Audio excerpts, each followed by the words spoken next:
Second এপিসোডের শুরুতে আমরা দেখি ইউনহো নায়নের দেয়া অ্যাড্রেসে চলে আসে আর ঠিক তখনই ওর কাছে নায়নের কল আসে।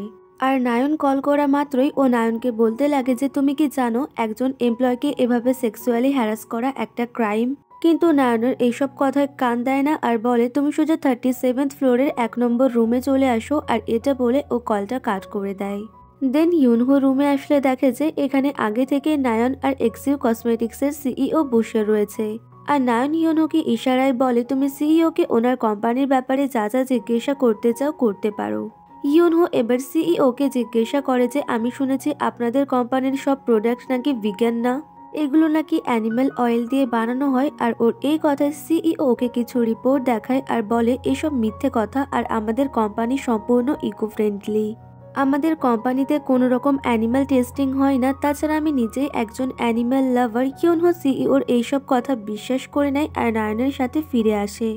বাড়ি ফেরার পথে ইউনহো ওর আচরণের জন্য নায়নের কাছে ক্ষমা চায় আর বলে আমাকে আরো বেশি রিসার্চ করতে হতো, আর এতদিন এক্সিউ বিউটি কসমেটিক্সকে আমি ভুল বুঝেছি, তাছাড়া আমিও ওদের একজন কাস্টমার। ওর এই কথা শুনে নায়ন ওকে বলে তুমি কি করে ওদের কাস্টমার হতে পারো, ওরা তো শুধুমাত্র মেয়েদের জন্য প্রোডাক্ট বানায়। এতে ইউনহো বলে তুমি ভাবলে কি করে যে আমার কোনো গার্লফ্রেন্ড নেই, আমি আমার গার্লফ্রেন্ডের জন্য প্রোডাক্ট কিনি। এরপরে ইউনহো অনেক ফালতু বকবক করছিল, যে কারণে নায়ন ওর প্রতি বিরক্ত হয়ে ওকে গাড়ি থেকে বের করে দেয়।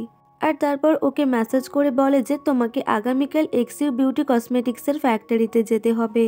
পরের দৃশ্যে আমরা দেখি নায়ন ওর বাড়িতে ফিরে আসে আর এখানে এসে ও দেখে যে চারপাশে প্রচুর অন্ধকার, ফলে ও বলতে লাগে আমি আমার হাউসকিপারকে কতবার বলেছি যে লাইট অফ করতে না, কিন্তু এ তো আমার কোনো কথাই শোনে না। ইতিমধ্যেই অন্ধকারে ওর প্যানিক অ্যাটাক আসতে লাগে, ফলে ও তাড়াতাড়ি করে ব্যাগ থেকে ওষুধ বের করে খেতে লাগে।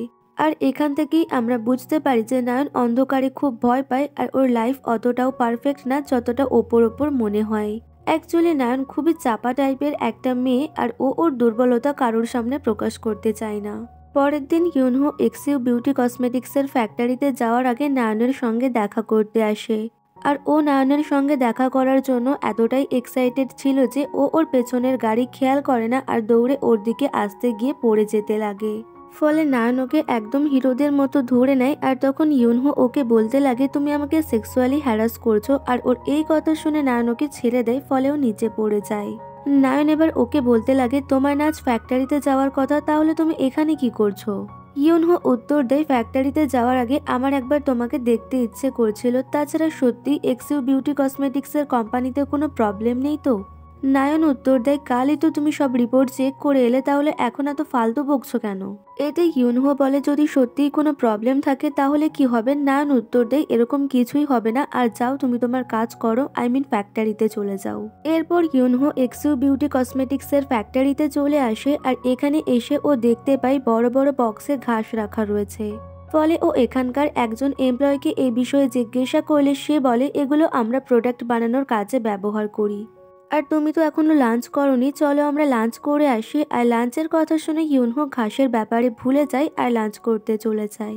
পরের দৃশ্যে আমরা নায়নকে দেখতে পাই, ওর কাছে সিইও কল করে আর বলে গতকাল যে ছেলেটা আমার সাথে দেখা করতে এসেছিল ও আমার ফ্যাক্টরিতে গিয়ে কোনো ঝামেলার সৃষ্টি করবে না তো। নায়ন উত্তর দেয় ও খামোখা ঝামেলা কেন করতে যাবে, তাছাড়া এক্সিউ বিউটি কসমেটিক্সের সত্যিই কোনো প্রবলেম নেই তো। সিইও উত্তর দেয় এসব জানাটা কি খুবই জরুরি, আর আজকে আমার সাথে সিয়ংসু গ্রুপের চেয়ারম্যানের মিটিং আছে, আর আমি সেখানে গিয়ে তোমার নামে প্রশংসা করব, আশা করছি এতে তোমার ভালো হবে। আর সিইওর এমন কথা শুনে নায়ন তো অনেক খুশি হয়ে যায়। এরপর নায়ন জাঙ্গোর বানানো নতুন ডিজাইন দেখতে আসে আর এগুলো ওর অনেক পছন্দ হয়, ফলে ও জাঙ্গোর কাজের অনেক প্রশংসা করতে লাগে। এতে জাঙ্গো বলে তোমার কি শুধু আমার কাজই পছন্দ হয়, আমাকে পছন্দ হয় না। নায়ন উত্তর দেয় আমার শুধুমাত্র এই স্যাম্পেলগুলোই পছন্দ হয়েছে। তখন জাঙ্গো বলে তুমি এখনো সিঙ্গেল কেন রয়েছো, তোমার কাউকে খুঁজে নেওয়া উচিত, আর তা না হলে আমি আবারও তোমার সাথে ফ্লার্ট করা শুরু করে দেব। কিন্তু নায়নের এইসব কথায় তেমন পাত্তা দেয় না আর আবারও কাজের কথা শুরু করে দেয়।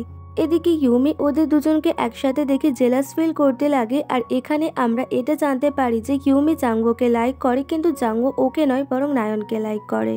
এদিকে ইউনহো সারাদিন ফ্যাক্টরিতে কাজ করে বাড়ি ফিরে যাচ্ছিল আর তখনই ওর খেয়াল হয় যে ও ওর ফোনটা ফ্যাক্টরিতেই ফেলে রেখে চলে এসেছে, ফলে ও আবারও সেখানে ফিরে যায় ওর ফোনটা আনার জন্য।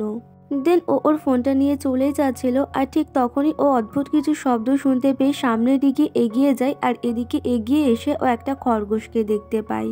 ইয়ুনহো এবার খরগোশটাকে নিজের কোলে তুলে নিয়ে আরো সামনের দিকে এগিয়ে যায় আর এদিকে এগিয়ে আসলে ও একটা অদ্ভুত রুম দেখতে পায়। আর এই রুমে লাইট অন করা মাত্রই ও এখানে এমন সব কিছু দেখতে পায় যেগুলো দেখে ও প্রচণ্ড অবাক হয়ে যায়। এখানে এরকম ছোট ছোট আরও অনেক খরগোশ ছিল যাদেরকে কিনা খাঁচায় বন্দি করে রাখা হয়েছিল। আর এখানে অ্যানিম্যাল টেস্টিংয়ের অনেক জিনিসপত্রও ছিল। আর এই সমস্ত কিছু দেখে হিউনহো বুঝতে পেরে যায় যে সেদিন এক্সইউ বিউটি কসমেটিক্সের সিইও ওদেরকে মিথ্যে কথা বলেছিল। আর এই কোম্পানির প্রোডাক্ট মোটেও ভিগান না। আর এখানেই আমাদের এই ড্রামার সেকেন্ড এপিসোড শেষ হয়ে যায়।